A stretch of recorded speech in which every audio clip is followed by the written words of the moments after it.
Apa yang dilakukan ketika istiqomahnya menurun atau iman lagi menurun? Bukan kita aja ya. Para sahabat juga imannya yazidu wa yanqus. Kemudian ulama mengatakan yazidu bit ta'ah wa yanqusu bil ma'siyah. Iman itu bertambah dengan ketaatan dan berkurang karena dosa dan maksiat. Bahkan ada sahabat yang mengadu kepada Nabi gini, "Ya Rasulullah, saya kalau berada di sisimu, saya semangat beribadah. Bahkan seolah-olah saya bisa melihat surga langsung dari tempat duduk saya.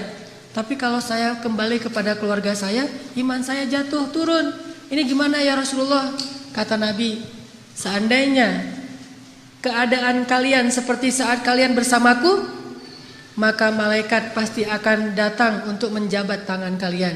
Tetapi sa'atan fasa'atan," kata Nabi. Ada masanya naik, ada masanya turun, dan itu adalah fitrah manusia. Terus apa yang kita lakukan ketika iman kita sedang turun? Saya juga tidak tahu, tetapi kita mendengar nasihat dari ulama saja, bukan nasihat dari saya. Kalau kita iman lagi turun, cari orang soleh, dekati orang soleh. Ya ayyuhalladzina amanuttaqullah wa kunu ma'as shadiqin. Wahai orang-orang yang beriman, bertakwalah kepada Allah dan sertailah orang-orang yang benar, yaitu orang-orang yang soleh. Karena hanya dengan menyertai orang soleh, kita bisa menjaga keimanan kita. Jangan sampai drop banget. Mungkin tetap turun, cuma gak sampai drop, gak sampai habis-habisan. Karena Nabi mengatakan, Al-mar'u ala dini khalilih. Seseorang itu tergantung agama sahabatnya. Makanya banyak-banyak berteman dengan orang soleh. Lagi kurang semangat menghafal Al-Quran, cari orang-orang yang semangat menghafal Al-Quran, yang hafiz, yang murojaahnya sehari 5 juz, 3 juz, jadi semangat lagi. Lihat di internet anak-anak kecil yang hafal Al-Quran, sebulan hafal 30 juz, satu hari 1 juz, itu hafalan baru loh. Satu hari 1 juz, sebulan 30 juz, dan mereka gini-gini terus, jadi semangat lagi. Lagi kurang semangat dalam berinfak, dekati orang-orang yang dermawan, yang jawad, yang kalau lagi berinfak bikin kita malu. Ada pembangunan masjid, infak dia 100 juta, tulisnya hamba Allah. Kita infaknya 100 ribu, nama kita di bold semuanya, huruf besar semuanya. Padahal jauh dibandingkan infak dia, akhirnya semangat lagi. Apapun yang kita ngalamin kayaknya lagi kurang nih semangat dalam beramal soleh, carilah orang yang baik dalam amal itu. Karena tidak ada yang sempurna, perfect dalam segala hal ya. Setidaknya, oh ini ustadz ini atau teman yang ini dia lebih dalam hafalan Al-Quran, yang ini lebih dalam sholat tahajud, yang ini lebih dalam akhlak, yang ini lebih dalam dakwah, yang ini lebih dalam hal ini, dalam hal itu, dan seterusnya. Perbanyak varian dari orang-orang soleh, sehingga kalau kita punya masalah dalam satu amal soleh, kita punya menu yang cukup untuk mendapatkan semangat-semangat baru. Jadi dicas, tajdid iman kita salah satunya dengan menemui orang soleh. Gimana kalau misalnya ada pujian dari followers, atau dapat like, atau dapat komen, atau apapun bentuknya.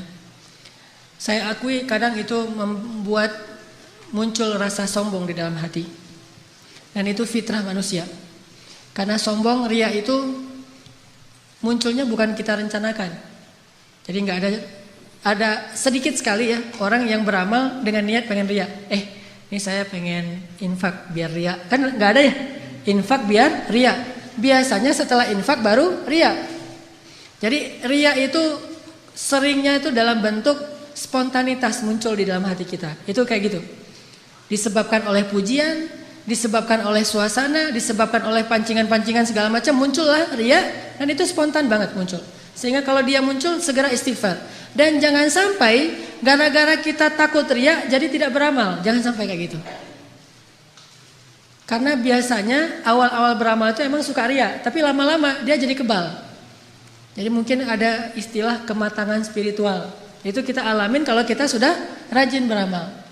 Kayak misalnya dulu awal-awal saya pulang ke Bandung, awal-awal saya pulang ke Indonesia, kalau saya ngimamin sholat di masjid itu gampang riya. Kenapa?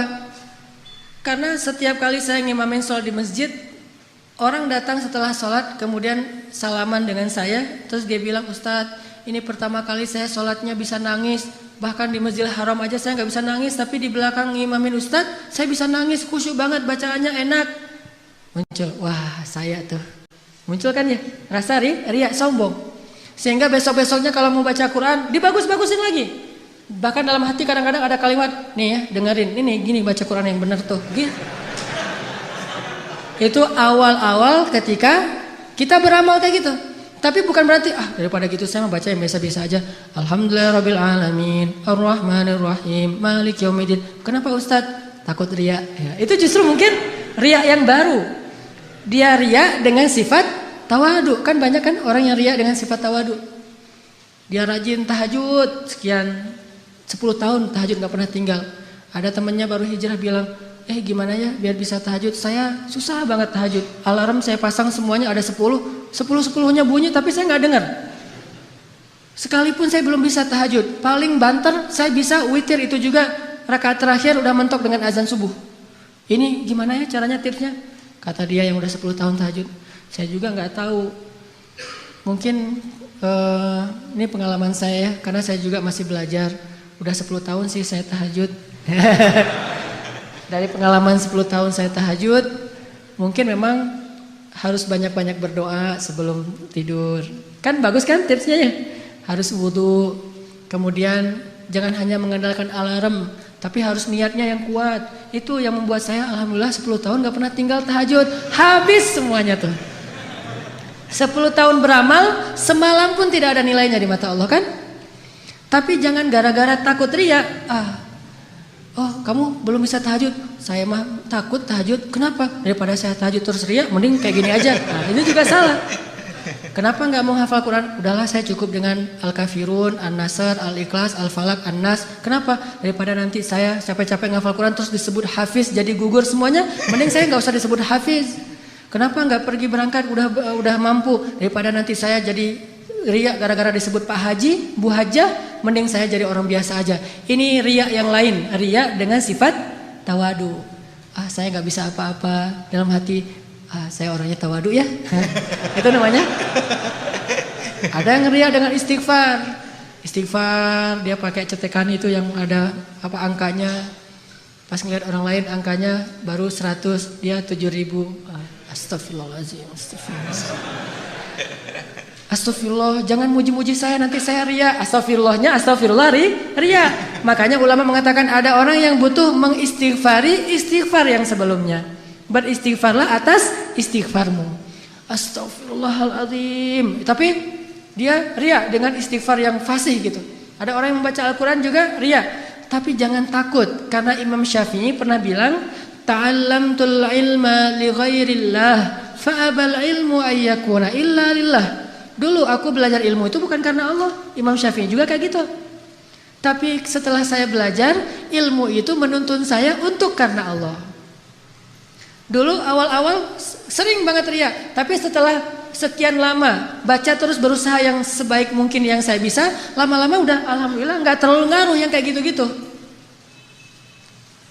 Habis ini ada Ustaz, alhamdulillah bagus. Kenapa? Saya mencoba untuk menetralisir dengan membandingkan diri saya dengan orang lain. Jauh lebih banyak yang jauh lebih hebat lagi dari saya. Buka YouTube, ada Toha Junaid, ada banyak sekali, termasuk bahkan yang sekarang bareng-bareng dengan saya di Pemuda Hijrah, ada Muzammil Hasbala, ada Taki Malik, ada Ibrahim Quran, ada banyak yang mungkin lebih muda dari saya, bacaannya lebih bagus, hafalannya lebih banyak. Dan siapa saya dibandingkan mereka? Karena membandingkan dengan orang yang lebih hebat, jadi kamu belum tahu aja lebih hebat dari saya. Mungkin kamu baru ketemu saya. Coba nanti ketemu yang lebih hebat. Anak kecil 7 tahun menghafal Al-Quran, sebulan hafiz 30 juz, dalam waktu 6 bulan dia hafal dengan 10 qiraat. Siapa kita dibandingkan dia? Jadi kalau ingat ke sana, jadi dia aja belum tahu. Alhamdulillah Allah menutupi aib saya. Dan mudah-mudahan saya lebih baik dari apa yang dia persangkakan gitu.